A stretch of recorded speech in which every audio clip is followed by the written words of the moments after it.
The thing that sucks is that because I did source transformation, I did every transformation down to the last step correctly, and then because I got that step wrong, it's like I got the first one right. That seems to be a thing with you. You did that with, like, there was just like one tiny mistake wrong. I did that with it was the quiz for this, I think. I did that with a lot of things, and it will probably continue to happen. But hey, I got 8.5. I've only I don't know what it is. Yeah, I can hear you. Okay, great. On homework on quiz 1 and homework 2 and quiz 2. It's like they always seem to match for some reason. Oh, I got some That's an exam. 8.5, which is way better than I thought I would. I thought I would be like a 5 on the homework. Oh, there's homework? Yeah. Oh, yeah. I got an 8.5. I think I got 9. Okay, Peter, can you hear me? And every single Yes, sir. Okay, thank you. I got a surprise because there were like 7 problems. I actually got more right than I thought. Yeah. Which was No. I'm like, if any like of all these, of mine were wrong. I'm thinking if any of these are right, I will be happy. And I think I got 3 of them. I was impressed. I'm like, I expected to get all of them. I mean, that's still. How'd you get 8 something then? Because because the ones I got wrong, I got 1 right. Because the ones I got wrong, I got really wrong. Oh, yeah. See, like, I think I used the right method for all of them. I just like didn't make stupid mistakes. I guess I didn't really look at it closely because I don't really care last time. Forget it. That class is just kind of You know what was the big surprise of the day? it doesn't matter how you do on the homeworks and the quizzes because exams are 75% of the grade. Oh yeah. So you can literally on all the homeworks and all the quizzes, and if you do decent on the exams, you'll pass. No problem. So, Yeah, no. The big surprise of the day is I got my result back from my chemistry exam that I took on Tuesday. oh, you I know, got 103. 103. was it extra credit? There was 1 extra credit problem with 3 points. So assuming that it was out of 100 points, I got everything, including And the extra credit, right? Dang. I honestly, I mean, there were several questions where I was like, I'm gonna guess this one because I'm feeling. There were a couple of mysteries. There's like it was like half of it was multiple choice, half of it was stuff. Who do you have? Schmidt for lecture. I don't know who that is, but Nice lady. I was terrible at chemistry. We had Honestly, my one- chemistry lab is not going well. We had, oh, I did great in lab. I did Really? terrible in the lecture. So we had 1 midterm and 1 final. And after the grades on the midterm, the professor's like, yeah, I'm making the final because it's a take-home final anyways. She's like, I'm making it open book, open note because of how bad the midterm was. Yeah, see this one. I think the average on the midterm was like, it was like a 60 something. I think it was like a 60 or 65. It was awful. Yeah, this one's the average on this first midterm was 85. It was really high, and like a number of people got 103, not just me. And guess what the average was on my province stats exam I took like last Wednesday? So a week ago today. Well, based on the way you're saying, I'll give you a hint. It's with Dr. Watanabe. I have never had it, so I don't. He's like a notoriously easy professor. Okay, 93. It's out of 50 points. The average was a 48. So the class average, the class average was a 96. And there was an extra credit problem on there that was worth 5 points. So a lot of people got 55 out of 50. So they were getting like 110 on this exam. It's funny, for like the first half of the semester of DiffyQ with Solely, Oh, I had 105% in Canvas. So you did well in And the then first half. I finished at like 90 point something. Okay, yeah. So you did great in the first half and terrible in the second half. Well, it wasn't. I didn't do terrible in the second half, but compared to the first half. Yeah, that's the exact thing I happened. The exact thing that happened to me in DiffyQ. We had 3 midterms and a final. I got over 95% on the first 2 midterms, and Well, then then I just kind of got wasted. and then the third midterm, I didn't get lazy. It's just Laplace transforms hit, and I'm like, Oh yeah. oh, these are a thing. and I was terrible at Laplace transforms. I think I got like a 75 on the third exam, which was terrible. And then I think I got like an 85 on the final, and my final grade for the semester was like an 80.1 something. Like just a bit bad. It's because like it's because I bombed one exam and that screwed my grade. I can get 295 on exams and I end the class with the lowest speed possible, almost a C, because I did not to like above 95 exams. And I did like, I got like an 80 on the final. It was, and I still got like an 87. I don't know how. I barely got an 80 in that class. It's like the first 2/3 of the class I did so well, and the first 2 exams I did so well. And then the final the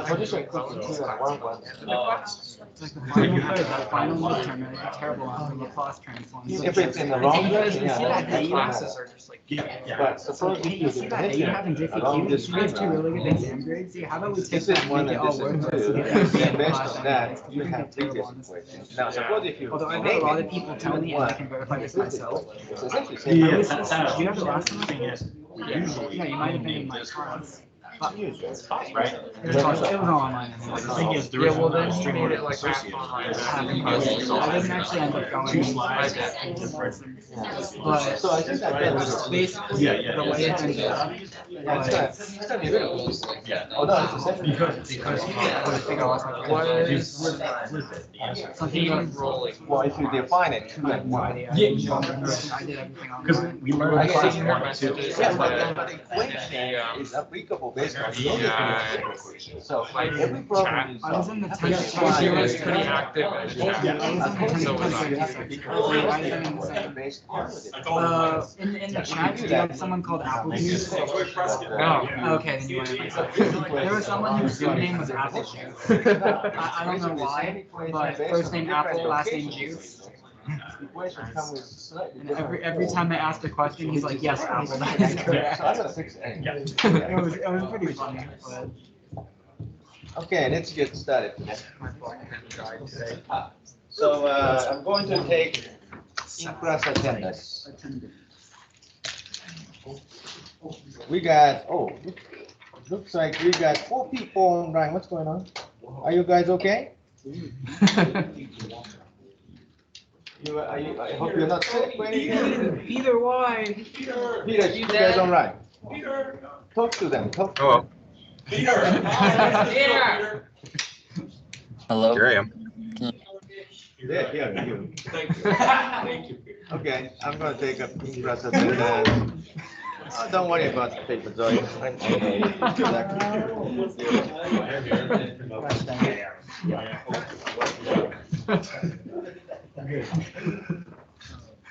Oh, that sound just makes hilarious.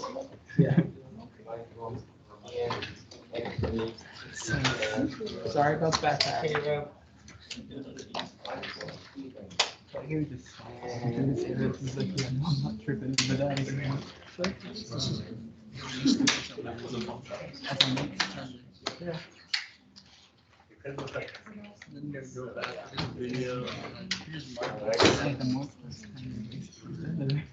Good. It doesn't take that long. So you have to do is like turn up the just means yes, spend their time on questions. God's much more related because Chris Parker. So, is it? I have a month. I should. All right, so basically, people online, if you have any question, please unmute your microphone. Okay. All right. So today, let's begin with looking at updates. New updates. Here we go. Due before noon, Monday, October 4th. October 4th is next week, Monday, isn't it? Oh, it's already October. Wow, time flies. So you're going to submit quiz 5. Like I said, this is as usual. So you have to figure out quiz 0, problem 5, of course. Because quiz 5 is based on problem 5 of quiz 0. Okay, do not skip that process. All right. And then I have to emphasize that this is essentially fluid mechanics, not aero. Okay, I'm going to talk about the aerodynamics version of airspeed measurement, which is built on top of this. This is not something I want to teach. I assume you already know. This is a fluid mechanics version of how to figure out airspeed, especially in wind tunnel setting. Okay, so understanding is the key, because we can only build on top of your understanding. If you don't know fluid mechanics, basically building a house on top of sand, it's gonna collapse. Okay? Any question about this quiz 5? How many more quizzes do you think you need to go through? 3. 2 more. Quiz 6 is gonna be A5, which is scale model. Suppose if you do testing something in a smaller scale, what kind of thing you need to maintain for similarity between actual size to the smaller size?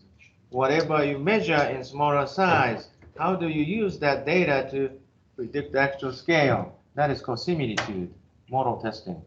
Of course, it's one of the subjects of fluid mechanics. I hope you are not believing, right? Okay, well, I'm using 1/5 scale of this airplane, so whatever the drug I got, it's 5 times bigger on actual scale. You're not going to believe it, do you? Do you think it's true? No way you can say such a thing. Oh, this is a smaller scale, 1/5. So drug is 5 times bigger. What are you talking about? That is my response. Get the hell out of this wind tunnel lab. That's what the professor says. I don't know who your future professor says. Okay, so you have to understand that. Why do you need to stick with this kind of approach in scale model? Okay, that is something already covered in fluid mechanics. So we're going to revisit on quiz 6. Then quiz 7, we are going to talk about, okay, so suppose you are given surface pressure distribution information such as wind tunnel testing. How do you use that data to predict the lift and drag? Something you have to do it in wind tunnel anyways. Do you know how to do it? What's the mass involved? What kind of process? Suppose if you measure the pressure distribution on the surface, do you turn in that pressure as is to the professor? Professor probably rip your paper up and dump in the garbage. Pressure, I don't need that. Drag, who cares? Lift, huh? So what am I talking about? Anybody, please tell me something out of your knowledge of fluid mechanics. Did you run something? Everything needs to be coefficient. Why? I don't talk about pressure. I talk about pressure coefficient. I don't talk about drag. I talk about drag coefficient. I don't talk about lift coefficient. Why? Go ahead. It's unitless. It's unitless. Bullseye. In other words, if it's unitless, you can apply for small scale, large scale, any scale. So from now on, you are actually getting into aerodynamics. We never talk anything real with units associated with. Everything is coefficient in aerodynamics. We never talk about something comes with unit because it is depending on your size. I need something independent to your size. So from now on, especially when you step right into unit A5, you need to realize in aerodynamics, we never talk anything actually comes with units. We convert everything into coefficients. Okay? We don't talk about viscosity. We talk about Reynolds number. We don't talk about how fast your airplane is. We talk about Mach number. Okay? We don't talk about lift. We talk about lift coefficients. We don't talk about drag coefficients. Not even pressure coefficients. Everything is coefficient. There's a reason behind it. You have to find out in sort of quiz 6. Okay? So continuously working on it until you are done all of those fluid mechanics review. It's not my job actually doing this, but I'm doing it because I know most of you are not prepared for aero. Then and only then let's start talking about aerodynamics. Okay? All right. Any question about quizzes? A little bit more. Do you guys know when is the midterm exam? Okay. So my question is, when do you want to turn in project phase 1? I want to hear. Project phase one, you already started working, right? Because you formed the team. Are you working on it? When do you want to turn in? Do you want to wait until professor says something? Or do you want to say something? Midterm exam is 13th, Wednesday, I think Wednesday, before the fall break, right? Yes. Yeah, Wednesday before the fall break. When do you want to turn in your project phase one? Or do I have to decide and force it to you? Which one do you want?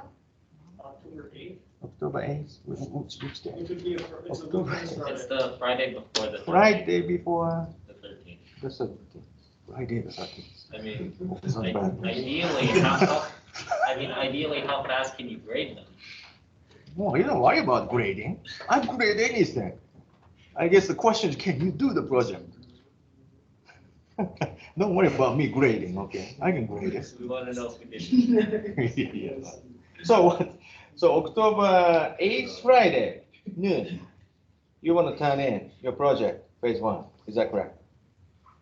Oh, everybody's so quiet. What's going on? Everybody, any other opinion? Because 13th Wednesday next week, the following week will be midterm. So Monday is 11, 8 is Friday. Go ahead, Michael. When will we be assigned project 2?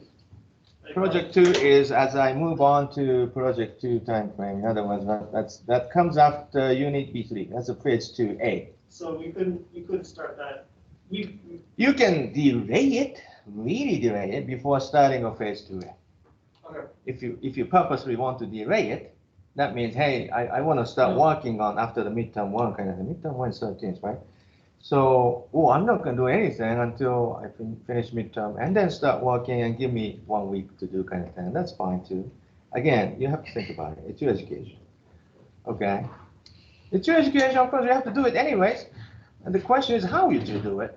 Time management. I'm going to grade whatever it is. If it's crappy, I give you crappy grade. So I want to hear. Well, let's start thinking about it, okay? Let's not conclude today. It's a little too early, sort of seems right. But believe me or not, you have to plan for it, okay? Before you know that, tomorrow is a midterm. Well, of course, you know those things, okay? So start thinking about, okay, how, as a team, how can we approach this project phase one? Because project phase one is team building. You have to establish how to get together and work remotely. Should we use like a team, or can we establish team meeting? What's the time? Those kind of things, you have to kind of start doing those things. And then you start thinking about, okay, how long does it take to finish up? Let's talk to Dr. H in class. That's what you need to be doing. Don't do anything until Dr. H says something is, okay, this is not high school, okay? So it's up to you. So I wait for you, all right? Now, if you don't tell me anything, I'll make up and force you to do. Which one do you want? Okay, let's move on. Question? So you're getting senior, you have to time manage it. Senior year is going to be busy. It's all about group work and get ready for it. Okay? All right? Oh, no, I don't want to think about I'll be a senior. No, you will be a senior next year. Actually, you're already a senior, I don't know. You have to graduate, right? You have to get a real job, right? Get ready for it.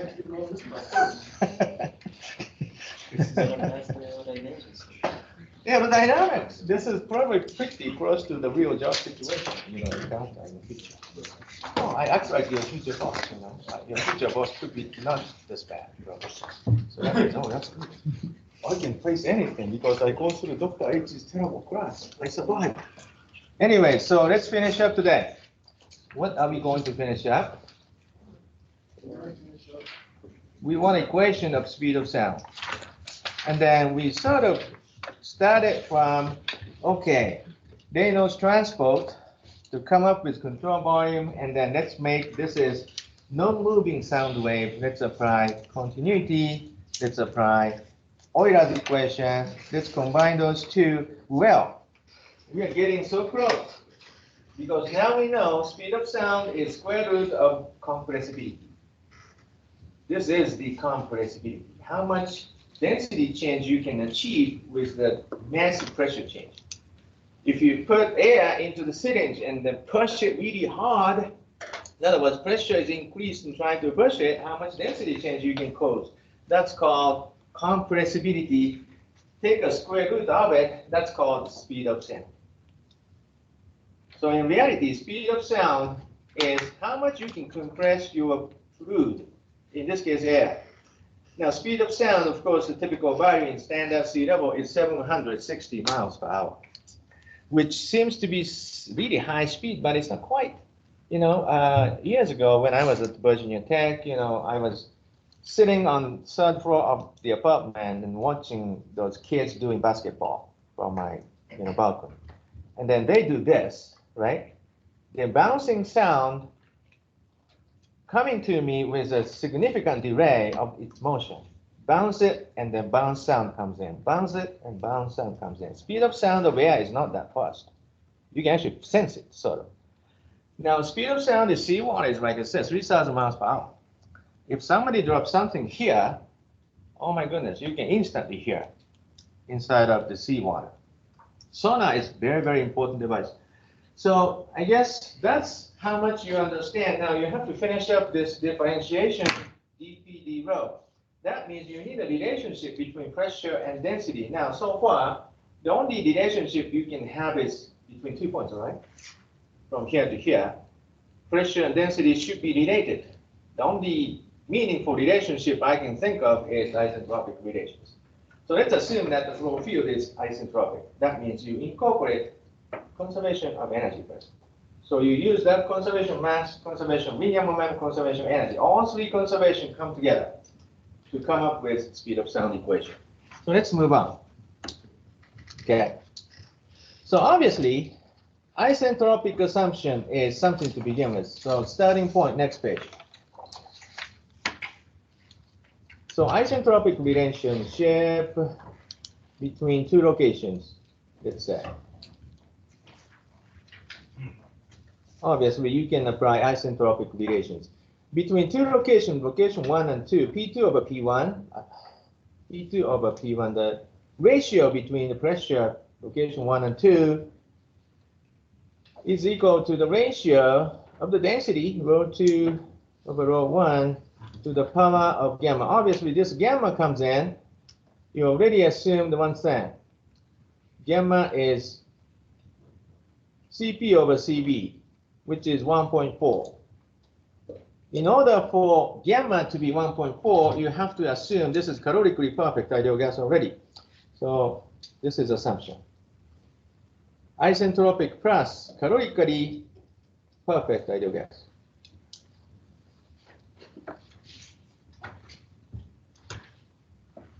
Okay. And then I'm going to generalize this relationship. In other words, you are going to start from here. Let's zoom in a little bit more. Okay. So you can start from here. P2 over rho 2 to the power of gamma is equal to P1 over rho 1 to the power of gamma, which is equal to constant, right? You can say that. Let's call this constant C, okay?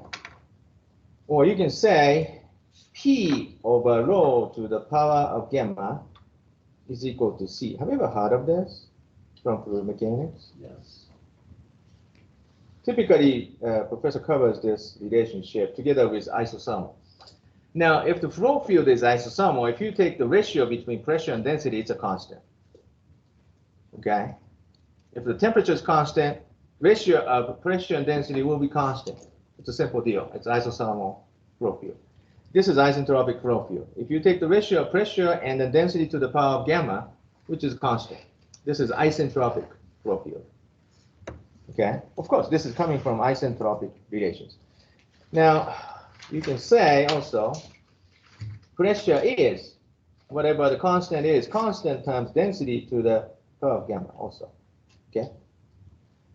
So this is a relationship between pressure and density. Okay? So this relationship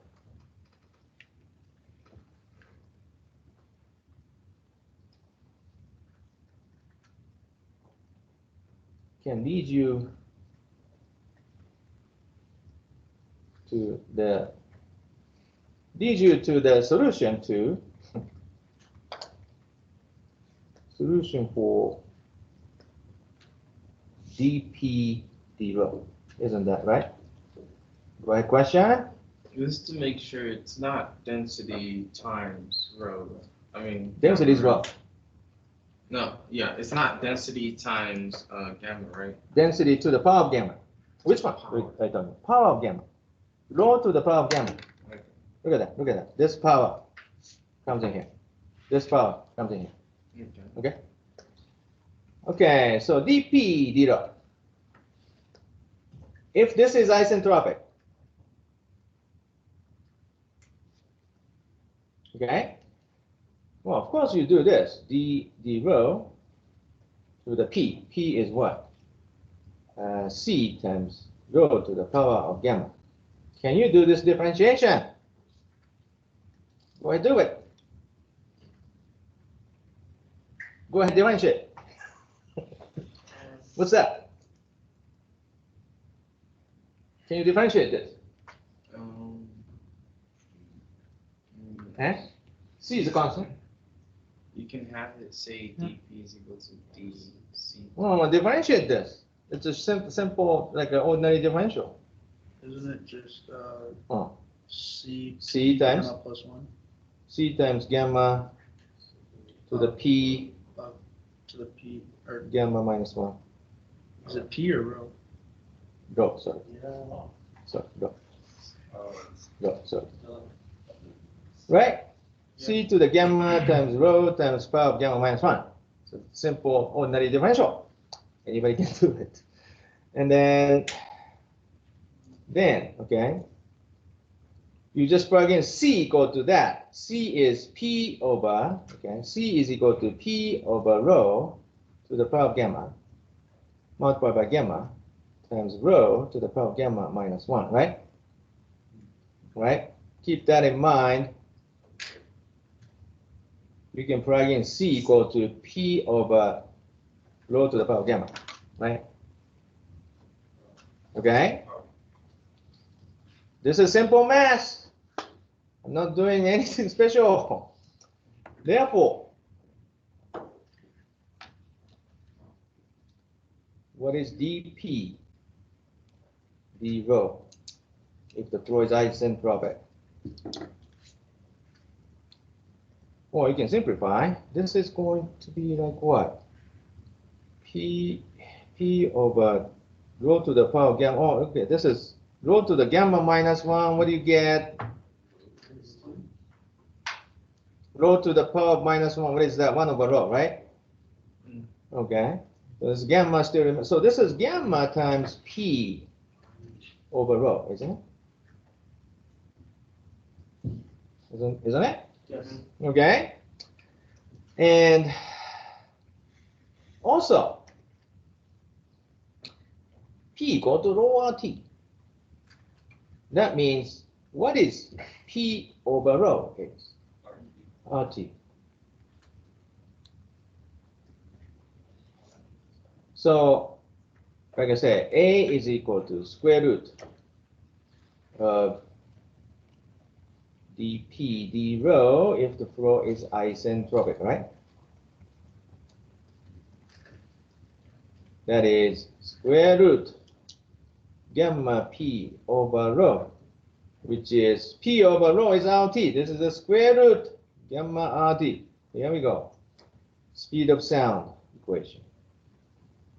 Square root gamma RT. Okay. So how much do you know out of this equation? So from now on, if you see this equation, you know the origin. What is the origin of this equation? Isentropic relationship. Well, origin is, of course, this is basically all three conservation laws all together applied. Conservation of mass, linear momentum, and energy. Flow field must be isentropic and then calorically perfect ideal gas. That is the condition and limitation of use of this equation. Go ahead, Dylan. In the last notes, you have the isentropic relations of all like, they're all P1 over P2 and then rho 1 over rho 2. Yeah. Wouldn't that change it? Because now you have it as P2 over P1 is equal Well, to rho 2. you can bring this term here. You can bring. Flip it. Yeah, I have to flip it. P1, P2 over P1, P2, P1 is, okay. This is equal to rho 2 to the power of gamma, rho 1 to the power of gamma. So starting from here, you can say this, okay?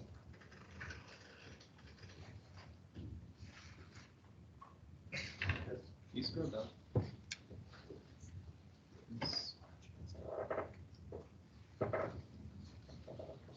Right? So let's say from this equation, you just multiply both sides by rho 1 to the power of gamma. Multiply both sides by P1, divide both sides by rho 2 to the power of gamma. Can you go from here to here? Yeah, that's what I did. Okay? And then this can be generalized to this equation. Okay? Any other question? Can you scroll down? Or, Scroll down. yeah, Question? Back when we defined the isentropic flow, we said it had to be adiabatic and reversible, which means we can't do it across a shock wave. That's right. Is it, That's does this irreversible. account for the shock wave at Mach equals 1? Well, you cannot define the speed of sound of the flow field that actually involves the shock wave and defining location 1 and 2 across the shock wave. You can never define such a thing because across the shock wave, it's not reversible flow anymore. So, but you can do the same thing before and after the shock wave. Because you can still consider this is isentropic, this is also isentropic. You can avoid going across it. Because going across requires special relationship. That's called shock wave relationship. You're gonna be exposed to that in LT. Yeah, typically like oblique shock wave function equation, which you have a supersonic flow over the wedge creating oblique shock, and then flow across that oblique shock. What is the property kind of thing? That is not isentropic. Yeah. How did you get from P over rho gamma rho? That's mathematics. I'm gonna walk you through it after the class if you want to. Okay. Let's move on. Okay. Measurement of airspeed. So let's just take a look at pirostatic probe. That's the typical device. Okay. So this is the schematic of a pirostatic probe.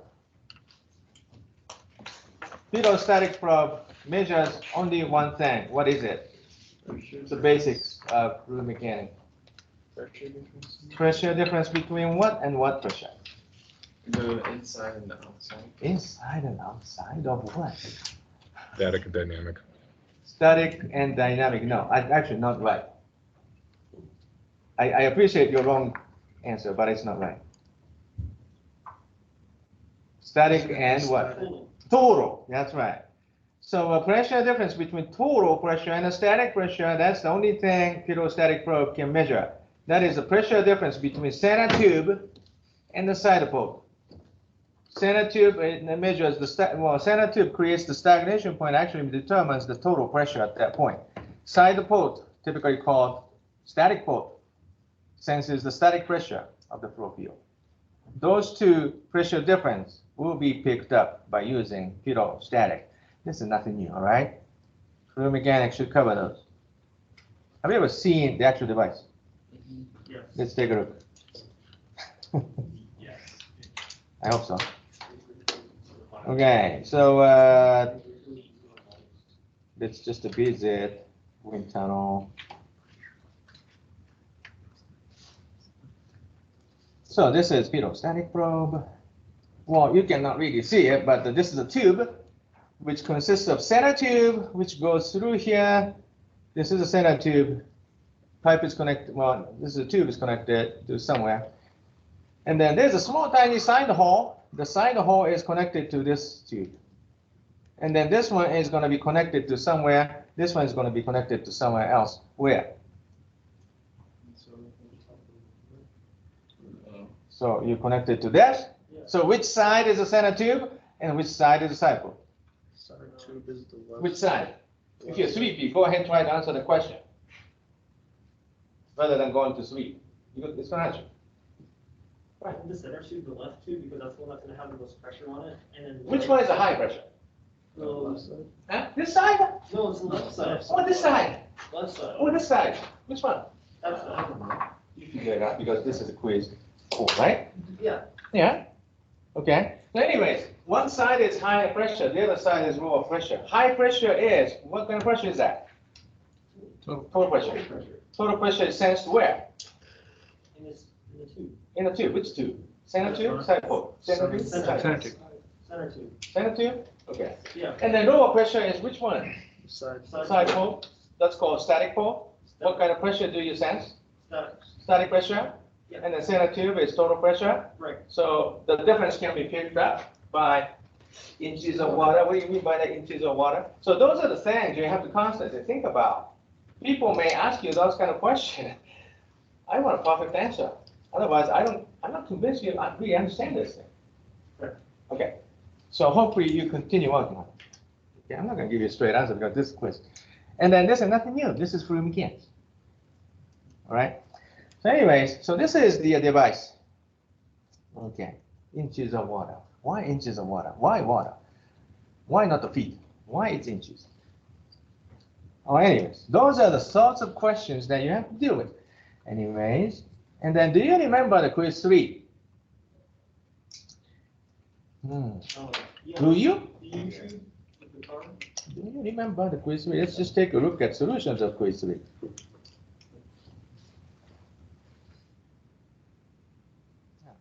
Okay. So, how many inches did you get? 5 point what?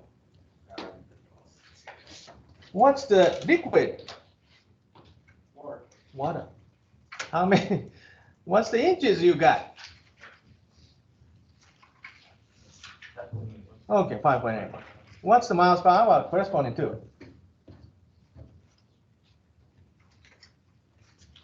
About 100-ish, right? 100 miles per hour. Yeah. Is it reasonable, you think? Do you think that the small tiny wind tunnel in wind tunnel route can go to 100 miles per hour with 5 inches of water? Do you think so? Is it reasonable? I guess so. It's a low speed anyways.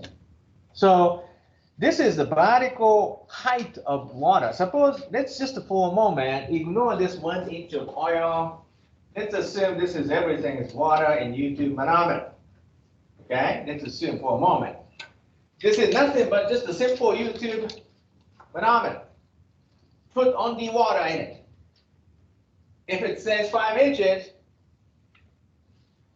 what is miles per hour?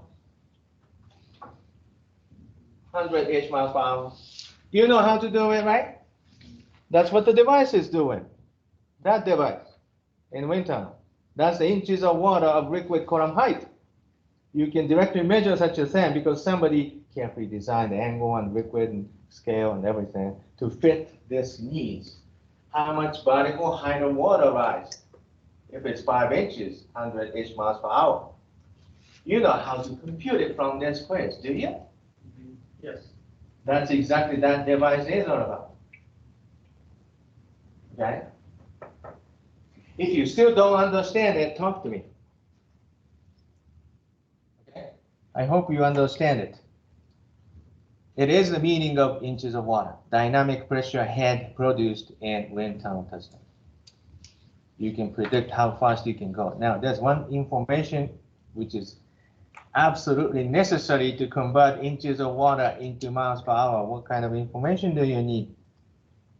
There's one information you desperately need, usually not given, and there's nowhere you can get that kind of information. But that information is essential to convert inches of water into miles per hour. What is that information? Go ahead. Density of air. Okay. Because no one knows about it. Well, you can guess it. You can measure the pressure, temperature, you can compute, assuming ideal gas, but you can never at least have a direct measurement of the density inside of the wind tunnel. That's why people don't use miles per hour. But inches of water is inches of water, how much dynamic pressure you can produce. That is the capability of your wind tunnel.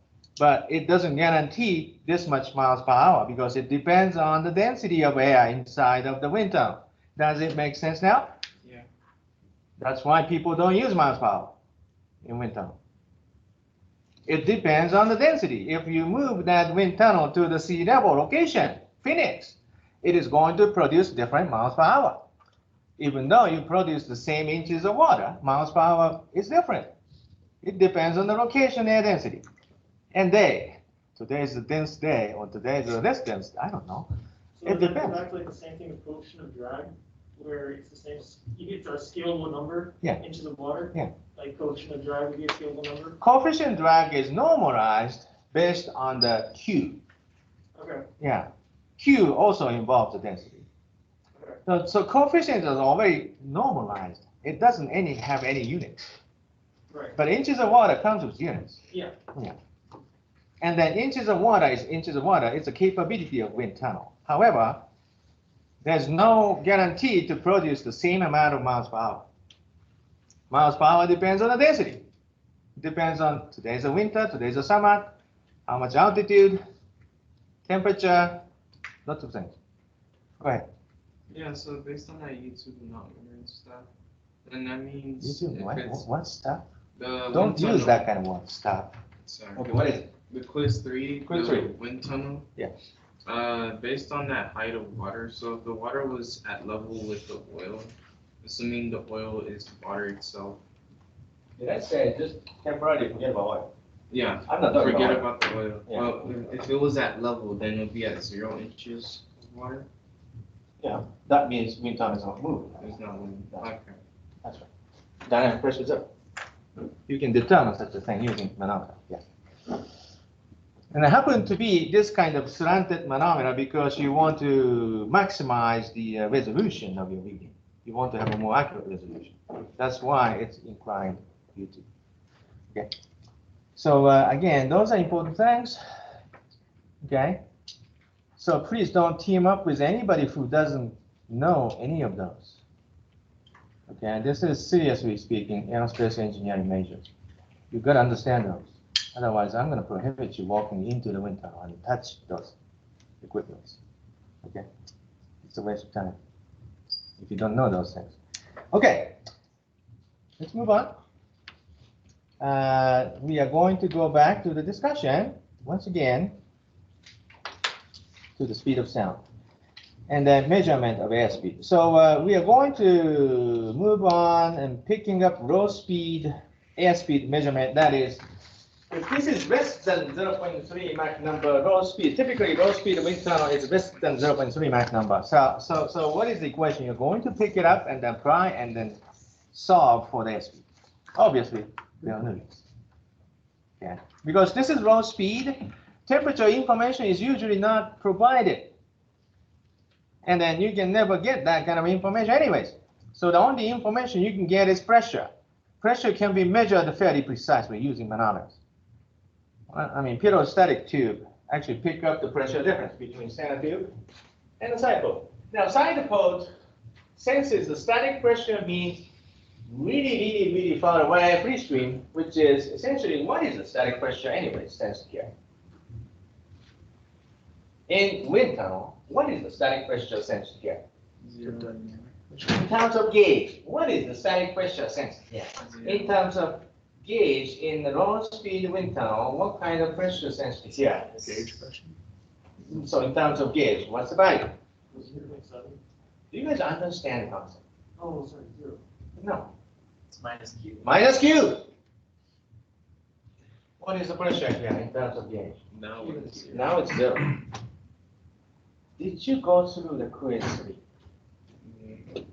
Did you really understand that concept of the? If this is the inside of the wind tunnel, this is 0 gauge. This is minus Q. So if you take a difference, what do you get? Q. That's what you get. Right? 0 minus Q is Q. Oh, no, wait a minute. So total pressure is 0. Static pressure is minus Q. What is this? Q. Minus Q plus Q is 0. That's exactly what the quiz 3 is all about. You remember that? That's inside of the low speed wind tunnel. Now suppose if this is a real flight, it's different, isn't it? If this is a real flight, in terms of gauge, what is the pressure here? 0. Of course, it's atmospheric. What is the pressure here? That's plus Q. So in terms of real flight, this is Q. This is 0. What is this? Q. Q. 0 plus Q is Q. That's a real flight. In low speed wind tunnel, minus Q plus Q is 0. Huge difference between low speed wind tunnel compared against the real flight. How many people actually knew those things? Okay, this is important information. It's a big difference.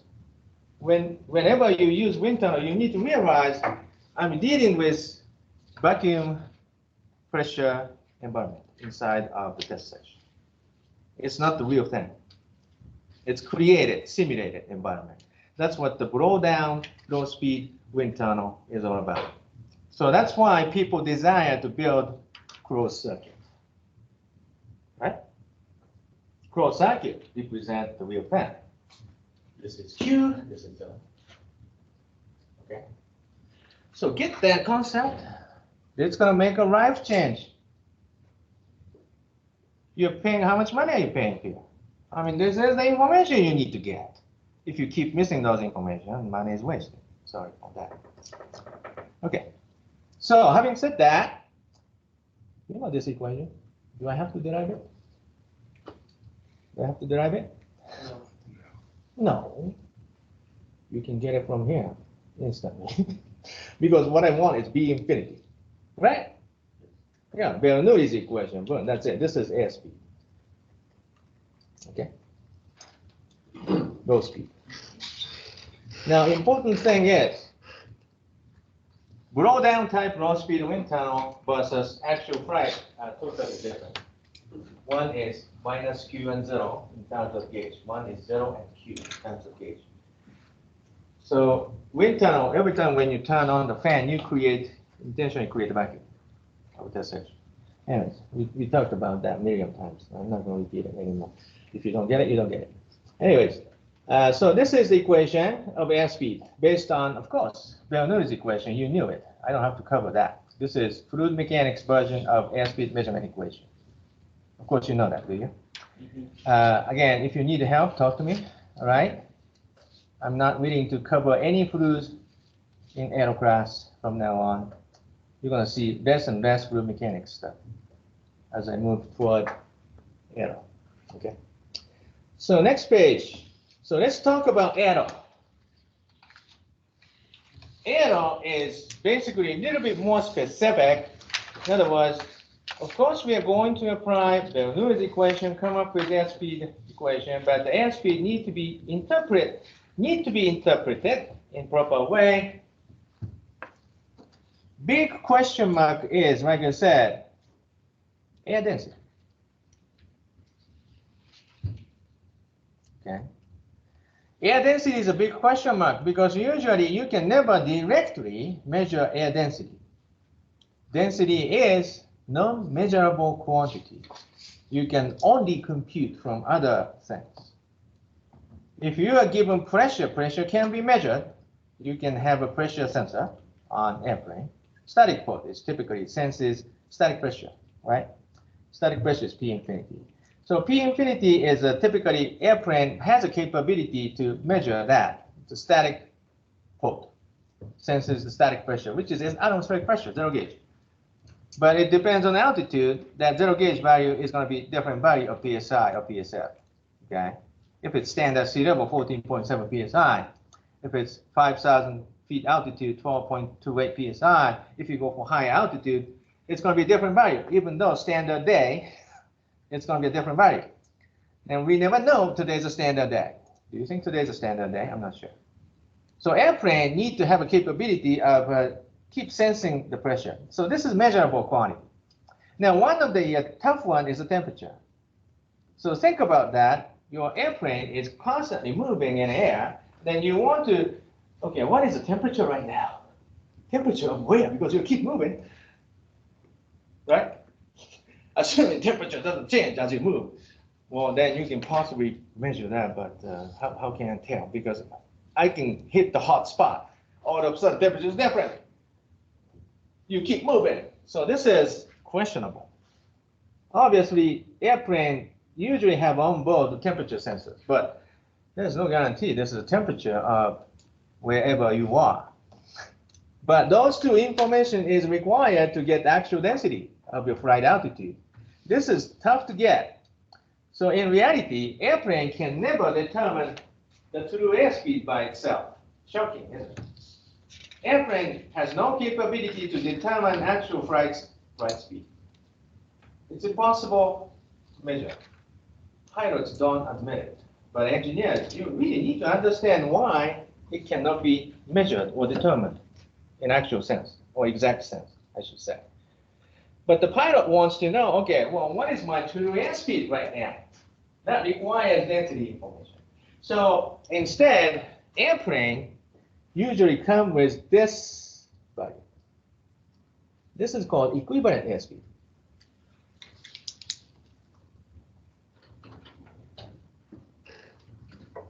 EAS.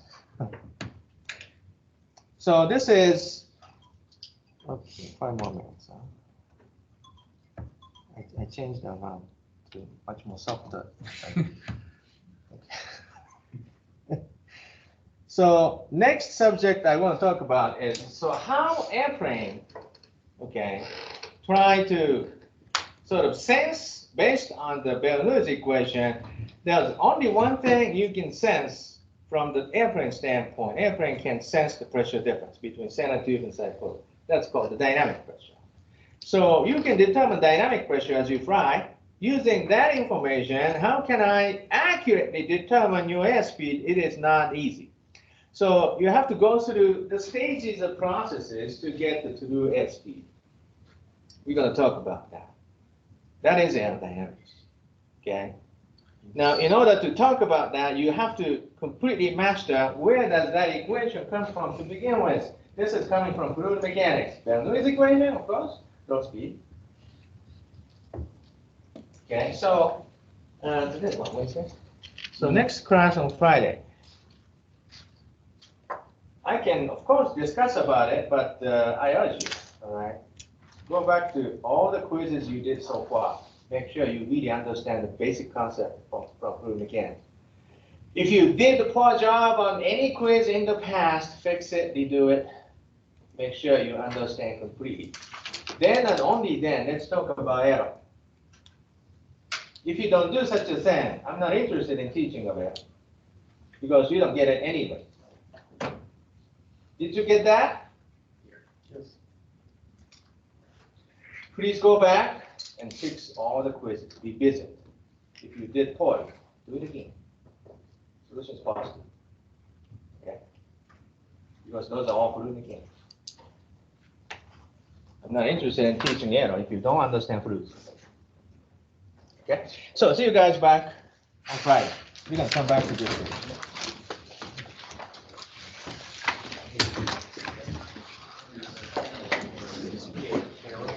Okay, people online, do you have any questions? Have a good day. Take care. Thank you. Yep. Oh, Peter left already.